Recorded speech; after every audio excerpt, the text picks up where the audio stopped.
Hi friends, welcome to my channel mister meta trader. ఈ video చివరి వరకు చూడండి. ఏ పాయింట్లో అయినా మీకు ఇన్ఫర్మేటివ్ అనిపిస్తే లైక్ చేసి, షేర్ చేసి, సబ్స్క్రైబ్ చేయండి. అలాగే టాపిక్లో వచ్చేద్దాం. ఈరోజు మార్చి 31 ఉగాది సందర్భంగా కొత్త సంవత్సరం. మన అమరావతిలోని సీఎం చంద్రబాబు గారు మరియు డిప్యూటీ సీఎం పవన్ కళ్యాణ్ గారు, మంగళగిరి నియోజకవర్గ ఎమ్మెల్యే నారా లోకేష్ గారు ఈ కాన్వేల్లో వస్తున్నారు. అందరూ చూడండి ఎన్ని కార్లు వస్తున్నాయి అసలు. అలాగే ఈ వీడియో లాస్ట్ వరకు చూడండి, ఫుల్ డీటెయిల్గా మీకు అర్థమయ్యేలా చెప్తాను. నారా లోకేష్ గారు వీళ్ళు వచ్చేసారు. ఈ సభ మెయిన్ ఉద్దేశం ఏంటంటే P4 అంటే ఇప్పుడు స్థలాలు లేని వారికి వాళ్ళకి స్థలాలు ఇవ్వడానికి, కొత్తగా కంపెనీ స్టార్ట్ అవుతున్నాయి కదా దాని గురించి మాట్లాడడానికి, ఇంకా ఇప్పుడు ఫేమస్ ఎలా ఉన్నాయి బెంగళూరు, చెన్నై, హైదరాబాద్ ఎలా ఉన్నాయి ఆ టైప్లో మనకు కూడా ఇక్కడ ఆంధ్రాలో క్యాపిటల్ అమరావతి కదా, ఈ ప్లేస్లో అమరావతి కొన్ని సంస్థల గురించి మాట్లాడడానికి ఈ సభ స్టార్ట్ చేశారు.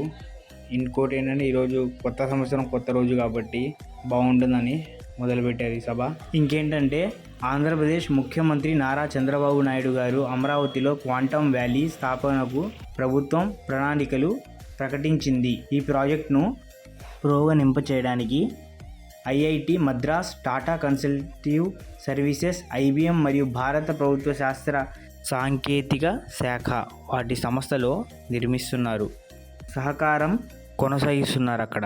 ఇంకోటి ఏంటంటే P4 ప్రారంభ కార్యక్రమం ఈరోజు మార్చి ఉగాది సందర్భంగా కొత్తగా ప్రారంభించడానికి అమరావతిలో P4 ఈ సభ ప్రారంభించడానికి ఈ కార్యక్రమం పెట్టారు. 11,500 మంది హాజరు కానున్నారు. ఈ కార్యక్రమంలో స్వయం సహాయక సంఘాల సభ్యులు, విద్యార్థులు, రైతులు మరియు కార్మికులు పాల్గొనున్నారు.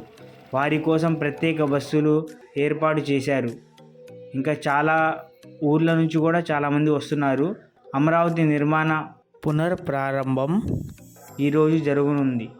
ఆంధ్రప్రదేశ్ ప్రభుత్వం అమరావతి రాజధాని నిర్మాణ పనులను పూర్తి చేస్తున్నారు. ఇక్కడ చూడండి ఫ్రెండ్స్, ఎన్ని బస్సులు వచ్చేసాయి అసలు, ఫుల్గా అయిపోయింది. ఏపీ మొత్తం కదిలిచ్చింది ఈ సభకి. చూడండి ఈస్ట్ వెస్ట్ అన్ని సైడ్ నుంచి వచ్చారు. దాంట్లో కూడా ఏంటంటే అసలు ఖాళీ అయితే లేదు లోపలికి వెళ్తే. ఇది స్టార్టింగ్లో అక్కడ అడిగాము, సభ స్టార్టింగ్ అయితే 6:30 ఆ టైంలో స్టార్ట్ అయిద్దని. ఇంకా ఎవరు రాలేదు, పొలిటీషియన్స్ అయితే స్లోగా వస్తూ ఉన్నారు. చూడండి ఇప్పుడే జనాలు లోపలికి వెళ్తున్నారు. సరే కదా అని మనం అటు కూడా కవర్ చేద్దామని వేరే సైడ్ వెళ్తూ ఉన్నాం. చూడండి రోడ్స్ ఎలా ఉన్నాయో వేసిని. ఇదే రోడ్డు స్ట్రైట్ వెళ్తే సీడ్ యాక్సిస్ రోడ్డు మనం రీసెంట్గా తీసాం కదా, అక్కడ వెళ్తాము. కానీ జనాలు చాలా తరపు నుంచి వస్తున్నారు. కొన్ని రోడ్స్ అయితే బ్లాక్ కూడా చేశారు. ఈ ప్రోగ్రాం పేరు ఫుల్ ఏంటంటే జీవో పావర్టీ PR. చూడండి ఎక్కడ చూసినా పోలీసులు నుంచునే ఉన్నారు అసలు ఖాళీ లేకుండా.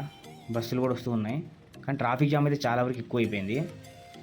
మేము కూడా చూసుకుంటానే వచ్చాం. ఇప్పుడు మనం లాస్ట్కి వచ్చేసాం. చూడండి ఊరైతే చాలా బాగుంది చూడడానికి, ఎందుకంటే రోడ్స్ వేశారు, డెవలప్మెంట్ చేశారు కదా. చూడండి స్లోగా అవుతున్నాయి ప్రాజెక్ట్స్ అయితే చాలా వరకు. కొన్ని మద్రాస్ కంపెనీలు, IITవి వస్తున్నాయి. కొన్ని వేరే దేశాల నుంచి కూడా కంపెనీలు వస్తున్నాయని చెప్తున్నారు. టార్గెట్ ఏంటంటే ఈ 5 years టోటల్గా అయిపోయేట్టు చేస్తున్నారు డెవలప్మెంట్ ప్రకారంగా. ఏంటంటే ఆ సభని లైవ్గా తీద్దాం అనుకున్నాం, బట్ ఏంటంటే ఒకసారి సైడ్కి వెళ్ళిన తర్వాత మళ్ళీ రానివ్వలేదు. అంటే ట్రాఫిక్ ఫుల్ అయిపోయిందని, దానివల్ల లేట్ అయిపోయింది. ఇది ఫ్రెండ్స్ మన వీడియో. ఈ వీడియోని లైక్ చేసి, షేర్ చేసి, సబ్స్క్రైబ్ చేయండి. మరిన్ని అప్డేట్స్ కోసం బెల్ ఐకాన్ని క్లిక్ చేసుకొని పెట్టుకోండి. Thank you so much for watching. Next వీడియోలో కలుద్దాం.